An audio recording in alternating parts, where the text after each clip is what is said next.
Hey, what's up everybody? It's Matt from HowToMotorcycleRepair.com. In today's video, I want to mention I got two brand new videos for you KTM owners. I got a top end rebuild video that's an hour and 10 minutes long, and also I have the full engine rebuild, which is the top and the bottom end, and that runs 2 hours and 50 minutes long. These videos are for purchase, so what I'm going to do is explain what's included in this video. If you're interested, you're going to see some links pop up, and you can go to my site and check them out and see if that's something you're interested in. All right, so the models covered are the 2003 to 2015 KTM 250, 300, 380. It's the SX, the MXC, and the EXC. All those models are covered, and this video will pertain to those. It also covers the 2014 to 2015 HUSQVARNA TC250 and also some Husaberg models. I can't even pronounce that name. Anyway, those are the HUSQVARNA and the Husaberg. They're owned by KTM, so a lot of the engines will be the same. So if your model looks like anything like this engine in the video, then I got you covered there. Now, specifically, the model in this video is a 2014 KTM 250 SX with a 300 kit in it. Okay, so let's talk about what's covered in the video. The top end covers piston and ring replacement, power valve disassembly, cleaning, reassembly, the timing procedure, and also adjustment of the Z dimension. The bottom end shows you how to split the cases, remove the crank and the transmission, any bearings that may be a little crunchy on the inside of your transmission, and then it shows you how to reassemble the whole thing. I do want to mention that the service manual for this bike kind of sucks. The pictures are low quality, low resolution. They're about 1 inch by 2 inch wide. You can barely see what's going on in the actual image. I mean, I think the illustrations are just horrible. They could have done a much better job and make bigger pictures and so forth. I mean, you still need the service manual for torque specs and so forth. I just think that, this video accompanied with the service manual will help you through the process. Now, normally I link to service manuals on my site. I host them on my site and you can download them for free, but there's already a website out there that has a ton of KTM manuals. So if you go to my site, I'll provide a link. It'll redirect you to that website. Whoever developed that website just has probably 50 service manuals on there, and I'll point you in the right direction, and you can grab that for free, and you can get on with your rebuild. I do want to mention that he has a donate button on the top of his website. He probably spent a lot of time and money, putting that all together for guys like you. So if you could, flip him a few bucks. I'm sure he's got costs involved in hosting the website and whatnot, so I'm just going to throw that out there. I mean, a manual normally costs $20 to $30, so if you're getting it for free, flip them a few bucks. Also, any special tools and parts used in this project I will have on my website and below this in this video description, so definitely check those out, and if you don't have them, you can order them up through the links provided. All right, so let's talk about what's not covered. The power valve governor adjustment mechanism, I didn't tamper with that. It was set up properly, so there was no need for me to go through that procedure. The water pump is not covered. The seals and bearings in the water pump on the right hand cover, I did not cover that in this video. Something I did a horrible job of covering in the video is the piston circlips. They are a PETA to freaking install. The wire diameter on the circlips is so large on these models that you just got to fight with them to get them in. And frankly, I am horrible at installing circlips, so really, that portion of the video kind of sucks. Sorry about that. All right, what's not covered, the last thing that's not covered is electric start models. Since the SX is a motocross version, it doesn't have an electric start, so that is not covered in this video. Hopefully, you guys can just get through that pretty easily and onto the hard stuff that is covered in the video. All right, guys, so a little information on the video after you purchase it. It's a streaming only video, and you get to watch it instantly after payment. There's no need to wait for a DVD to come in the mail. It's yours instantly, unlimited views, it's yours forever. Those are some questions that I get a lot, so I figured I'd just answer them right here. You can watch it on any device, desktop, laptop, phone, tablet. Now, if you're going to be using your phone or tablet, make sure you download the Gumroad app. You will need that app in order to view the video on those devices. Both credit card and PayPal are accepted, so offering multiple payment methods. All right, guys, that's all I got to talk about. I had to write all that down because I am forgetful with all this kind of stuff. Anyway, I'm going to jump right into the fire up video, test ride video, and then play a little sample disassembling the body, and then I do a 3-minute fast forward through the whole video, which is kind of cool to watch. So make sure you check out the last 3 minutes of this video. All right, enjoy. Gas on, choke on.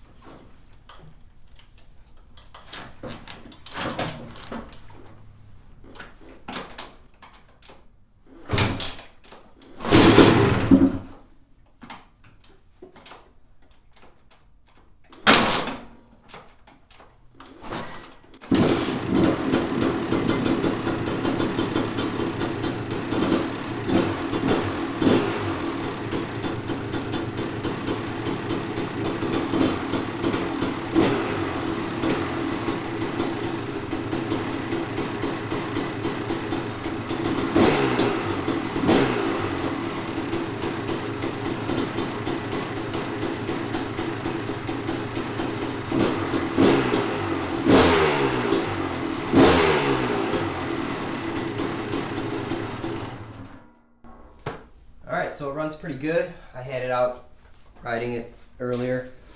Now, as far as braking is concerned, what you want to do is spend about 30 minutes of idle time in 3 separate cases. So run it for 10 minutes, get it warmed up, shut it down, let it cool down, and repeat the process about 3 times. That'll break it in. And then just go ride it, go easy on it for 10 minutes, and then, you know, it's ready to rip. Now, if you have it idling, make sure the radiators don't get too hot, have a fan blowing on it or whatever. And that's pretty much it to break in a top end.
Go ahead and zip this bolt off.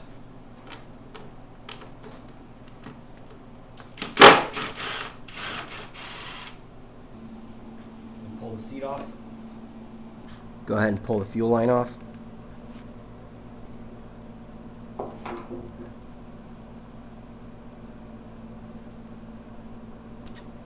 I have it pinched off here. We can just go ahead and drain it in a container. Go ahead and remove these rubber straps on both sides.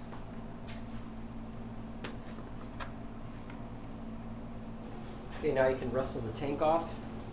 Just spread the shrouds out a little bit. And remove the breather here from the frame. And just set the tank aside. I do want to mention there's a bolt right here. For whatever reason, it was completely off on this bike. Alright, this bolt right here is to drain the coolant. It's a 10 millimeter.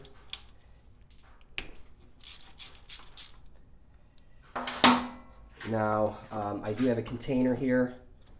It's going to squirt a little bit here. The radiator cap is on. I'm just going to kind of hold this up so it doesn't spray all over the place. Last time I did this on one bike, it splashed all over my camera, so I'm going to try to not do that this time.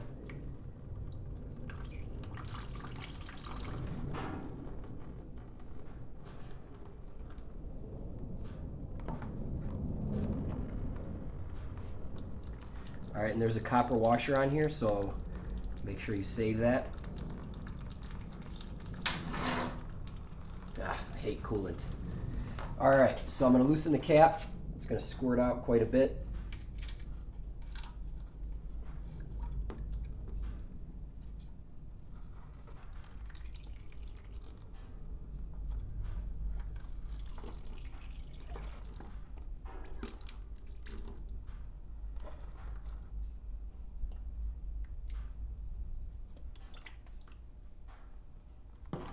Radiator cap's off.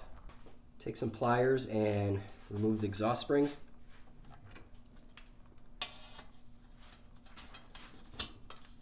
Yeah, these are really loose. We're gonna have to replace these. Go ahead and remove this bolt here. And this one down here.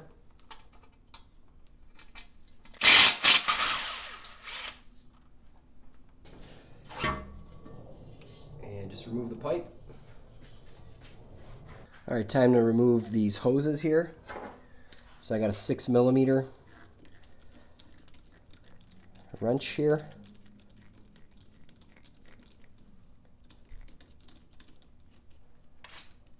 I like to slide it up a little bit and then just tighten it down slightly so I don't lose it. That'll work right there.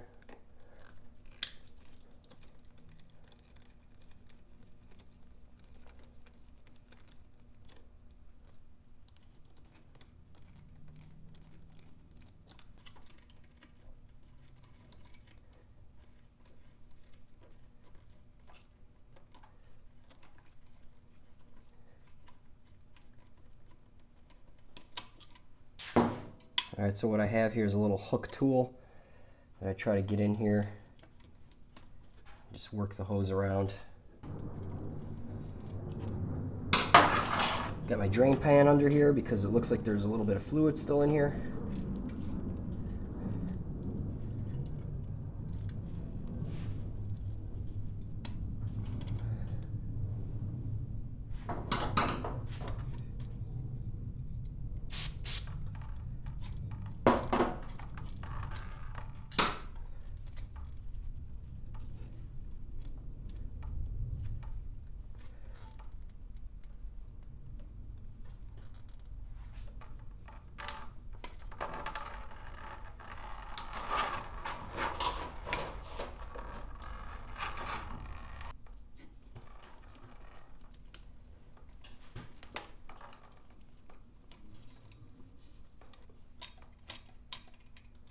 Remove this cross tube.